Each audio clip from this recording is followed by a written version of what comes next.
ತಾಲೂಕಿನ ಸಂಕೇಶ್ವರ ನಗರದ ಮಠಗಲ್ಲಿ ಸಾರ್ವಜನಿಕ ಗಣೇಶ ಉತ್ಸವ ಮಂಡಳದ ಗಣೇಶ ಮೂರ್ತಿ ಮೆರವಣಿಗೆ ಸಾಂಪ್ರದಾಯಿಕ ವಾದ್ಯಗಳ ಮಧ್ಯದಲ್ಲಿ ಅದ್ದೂರಿಯಾಗಿ ಜರುಗಿತು.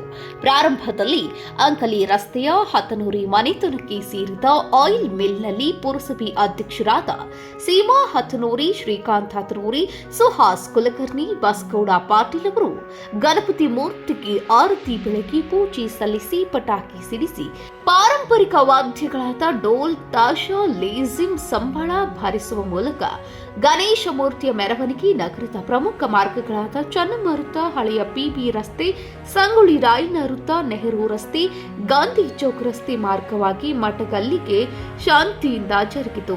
ಇದರಲ್ಲಿ ವಿಶೇಷವಾಗಿ ಮಠಗಲ್ಲಿ ಮಹಿಳೆಯರು, ಯುವತಿಯರು ಮತ್ತು ಯುವಕರು, ಹಿರಿಯರು ತಲೆಗೆ ಬಣ್ಣದ ಪೇಟ ಧರಿಸಿ ಗಣೇಶನ ಮೆರವಣಿಗೆಯಲ್ಲಿ ಹಿಂದೂ ಸಂಸ್ಕೃತಿ ಎತ್ತಿ ಹಿಡಿಯುವುದರ ಮೂಲಕ ಶೋಭೆ ತಂದರು.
ವಿಶೇಷವಾಗಿ ಹೇಳುವುದಾದರೆ ಗಣೇಶ ಮೂರ್ತಿಯನ್ನ ವಿಶೇಷ ಮತ್ತು ಆಕರ್ಷಕ ರಥದಲ್ಲಿ ಮೆರವಣಿಗೆ ಮಾಡಿದ್ದು, ಈ ಗಣಪತಿಯ ಭವ್ಯ ದಿವ್ಯ ಮೆರವಣಿಗೆ ನೋಡುವುದಕ್ಕೆ ಸಂಕೇಶ್ವರ ನಗರದ ಸಾರ್ವಜನಿಕರು ಸಾವಿರಾರು ಸಂಖ್ಯೆಯಲ್ಲಿ ಪಾಲ್ಗೊಂಡು ಗಣಪತಿಯ ದರ್ಶನ ಪಡೆದರು.